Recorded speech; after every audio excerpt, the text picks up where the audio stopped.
We're going to make a clay animal just by pinching and pulling our clay. So the first thing I'm doing is I'm rolling the clay into a round ball and I'm squeezing it and I'm rolling it in my hands to make it round. And then I'm just going to roll it in one direction. Once it's round, I'll roll it in one direction. And I'm trying to make it more of a cylinder or an oval because we're going to turn this clay into an animal and we're going to start with the body shape.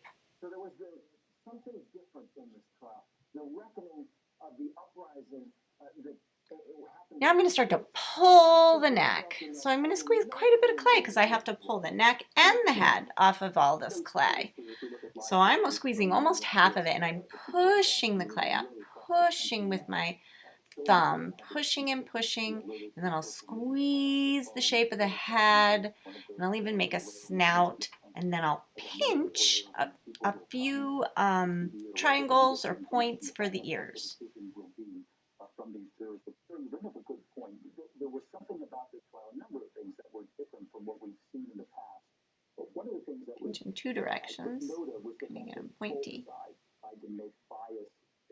There you go. You can probably see that. Okay. Smooth the clay out. Now I'm going to pull a tail. I'm going to squeeze, and I don't want the tail to be too skinny or it will break. And I definitely want it to attach to the body wider. So you'll see it's wider where it attaches to the body. That kind of naturally happens when you pull your tail. Think of it as the spine. And you can curl it a little and continue to smooth out your clay. You can kind of start seeing it is becoming an animal. Now we're going to do the legs, so I'm going to, once I curl that tail, I'm going to turn the body over, and that's going to become the legs. So watch what I do. I take a paper clip that I've opened up, kind of using the pointy part. I'm going to slide it down the middle, slice open the body, pull it apart with my hands. It's going to become the legs. I'm going to get that paper clip again and I'm going to slice the clay in the other direction so that I have 4 sections, one for each leg, and then I'm going to squeeze the clay without pulling it because I don't want to pull the leg off. I'm just going to squeeze the clay in each 4 sections for 4 legs.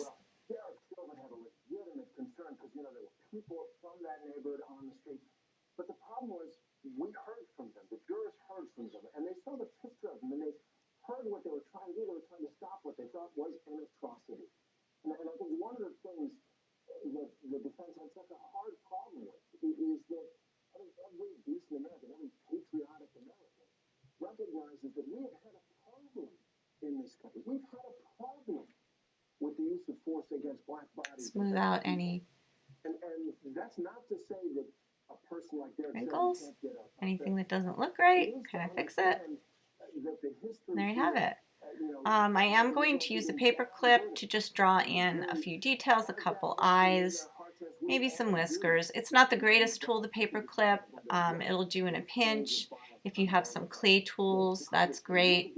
Make sure you remove any little chunks of clay that the paper clip creates. Washington Bureau today. Thank you. As we continue to look at pictures, these are the aerial pictures, of course, from Minneapolis coming in. There's also pictures from South Minneapolis, right in front of the Cup Foods, the scene of horror, really, witnessed by the entire world because of the video that was captured that day. And you can see the vigils of George Floyd and